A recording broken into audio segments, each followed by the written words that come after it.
lost in recent years is the right to be free of fear in public places. Every one of you knows what I'm talking about. You know, today we think about, we go to church, shopping, you go to a theater, anywhere, and all of a sudden we're concerned that somebody could pull out a weapon. We never used to have to worry about that, but now it's a legitimate concern. We have to look at how do we look at the deeper issues in this country, some of which are mental health, to deal with it. You can't, there is not a call right now, there's no way in this atmosphere of fear that people are going to give up their guns. It's not going to happen, so let's get real about that. You know, I mean, I have my own opinions on it. I'll be right with you. But, you know, at this point, Mr. Kennedy says, look, it's the Second Amendment, and the Supreme Court has decided we want to create a culture where there's peace, city by city, where the cities are really in trouble right now. I was mayor of Cleveland. I've seen what's happening in cities across the country. But the deeper issue is how do we control the impulse towards violence in our society? It's a much longer discussion, and certainly something that we have to continue to talk about. Next question. Go ahead. Come closer so I can hear you, okay? I'm going to vote for Mr. Kennedy. I'm going to campaign for Mr. Kennedy. If he doesn't get the primary, will he go independent? And that's it.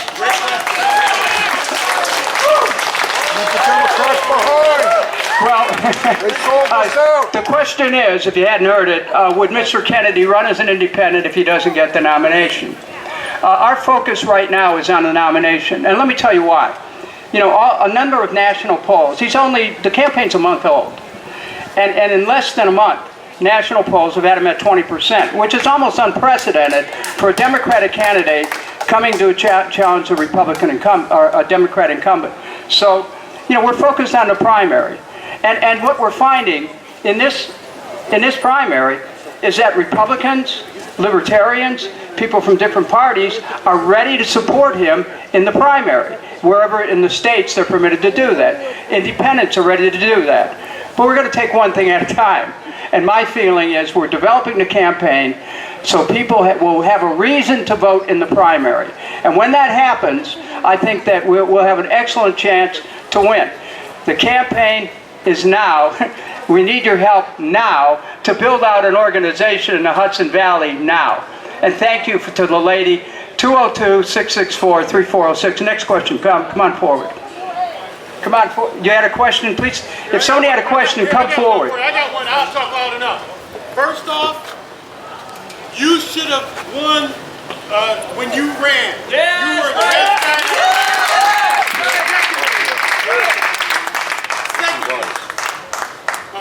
I agree with everything that Mr. Kennedy is running for, and I will vote for the first time in my life for him. But the carbon garbage is, you know, it leads us right back to elite control. He's against the Great Reset, believe me. He's through that. He's against Democrats are dead. I'm worried that him worried about carbon will take us away from where we really need to really need to be. That's not his talking point. First of all, let's thank the gentleman for his question. Thank you. And thank you for the support that you have articulated for me in the past. I made a decision to, when I met with Mr. Kennedy a couple months ago and we talked about, he told me that he was thinking of running, and I immediately told him, you should do this, you could win the primary. Now, I can't tell you that I think that I could win the primary, because, you know, I would have my doubts about winning a primary, frankly, for me. I've been there, you know, I've tried twice. I know what it is like to go into a Democratic primary. I understand the odds for somebody like myself, but the constituency that I have, people like that gentleman, when we combine that to the centrist on the left and the right of center, I think we can win the primary. I think we can win the election. Robert F. Kennedy Jr. can be the next president. We get, you know, right now, I believe he has the support that he could beat either Mr. Trump or Mr. DeSantis. But I will tell you something. There is no other Democrat in this race who would have the chance to defeat Mr. Trump. Kennedy's the only one who could do it. He's the only Democrat who can win. Now, as far as the environmental issues that have been raised, it's still early in the campaign. We have to strike a balance, and that balance is going to be in consultation with advice of people from around the country who work on environmental matters. I wanted to make sure at the beginning of this presentation that I straightened out some things that Gerald was concerned about, and I did. But, you know, there's a longer discussion. I appreciate your concern.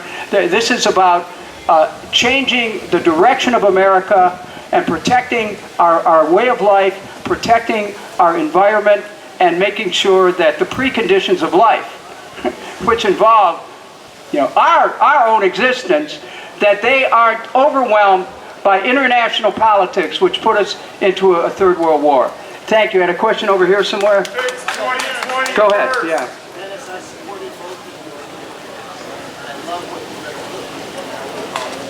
Microphone.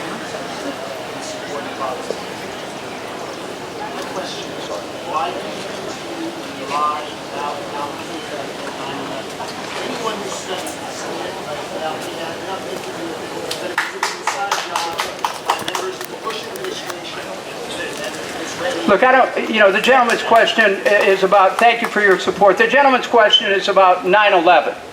And look, I've spent quite a bit of time, and I want to acknowledge there's a lot of open questions. And the only way we're ever going to know the truth is to have a president who's dedicated to truth about everything that's happened in this country. That's why I'm for Kennedy. Next question. Yeah, the gentleman there. I'll get to everybody if I can. Good diversion! Listen, whether we like it or not, let's understand one thing, okay? Come on up, okay? Talk to me. We're going to do this. I'm going to talk to you. and I want to I know, talk to but the if you people, have a question, okay? we're just, I'm up here. He's the guest. The reset is here. They're giving us cryptocurrency. Listen to me. Take the mic! Central bank crypto. Hallelujah! Listen, listen, all right? Okay, listen. Peace and blessings to everybody. Thanks for being here. Thank you, sir. I voted for you. Appreciate that. For many, many years, I've been following you. Appreciate that.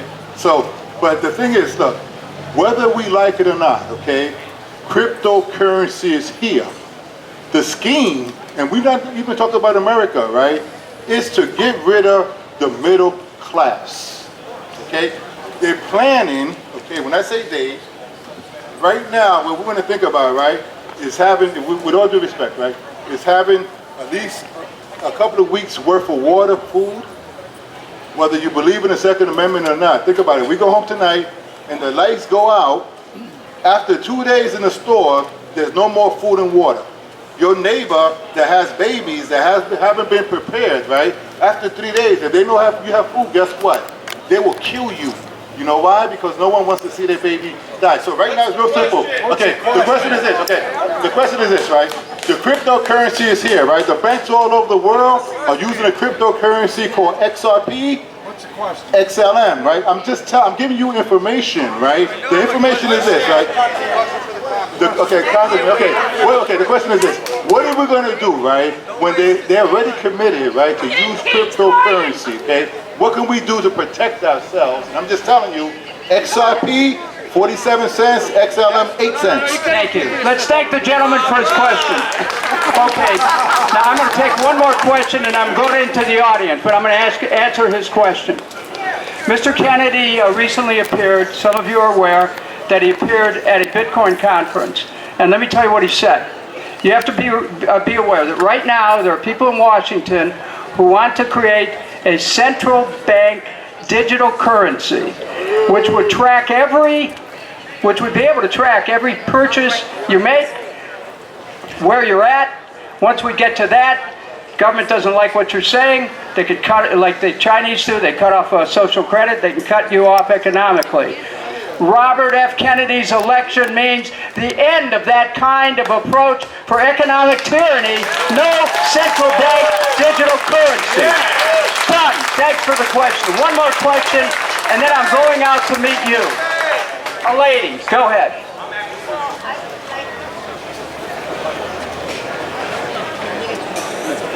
I don't know. Okay, so I would like to know what would be I am from Latin America.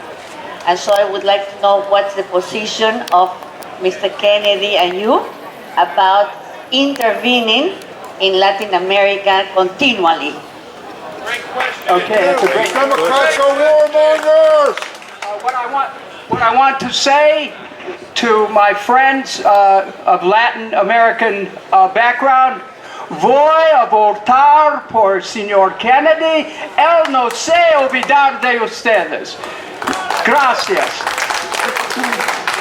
So, look, all of this interventionism ends. You know, John F. Kennedy. John F. Kennedy had a whole new plan for all the interventions end. John F. Kennedy had a plan that had to do with supporting development. But what's happened since that time, economic development has been used to subvert one government after another. And I know your concern. So you can tell the brothers and sisters that we are for non-intervention, cooperating with other nations, a new era of good feeling, an opportunity that we can all work together for economic prosperity for all, and the end of these unrelenting wars. We have a right to be able to live in freedom and peace, and this is what Occupy Peace is about. This is what Robert S. Kennedy Jr. is about. Thank you, everyone. I'm coming right down there to meet with you. Thank you. What a man, what a man, what a man. How blessed we are that he's here. You know, this is the definition of a liberal. And again, Dennis Kucinich was a man I admired for his anti-war stance when everybody was swallowing the crap. This is the definition of a liberal. Willing to respect or accept behavior or opinions different from one's own, open to new ideas. That is not a liberal today. Today they're suffering from libtarditis. Arrogant little boys and girls who hate you because you won't swallow the crap that they love to swallow. Every gun that is made, every warship launched, every rocket fired signifies in this final sense a theft from those who hunger and are not fed, those who are cold and not clothed. The world in arms is not spending money alone. It is spending the sweat of its labors, the genius of its scientists, the hopes of its children. This is not a way of life at all in any true sense. Under the clouds of war, it is humanity hanging on a cross of iron, said Dwight D. Eisenhower. 5-star general, Supreme Commander of the Allied Forces, 2-term president. Not like these little boys with peckers smaller than a pencil, like Bill Clinton. Every time he got caught with his pants down, bombs away over Baghdad. No, getting my you-know-what sucked is not a sexual... No, no, no. Yeah, that Bill Clinton. The Nobel Peace of Crap Prize winner, Barack Obama. Little Georgie Bush. Biden, the war draft dodger. They all love war, and none of them fight. So thank you. It's our true policy to steer clear of permanent alliances with any portion of the foreign world. George Washington. So thank you all for coming from where all you came from. Thank you for supporting us. Remember, get your shirts, get your books, and support RFK Jr.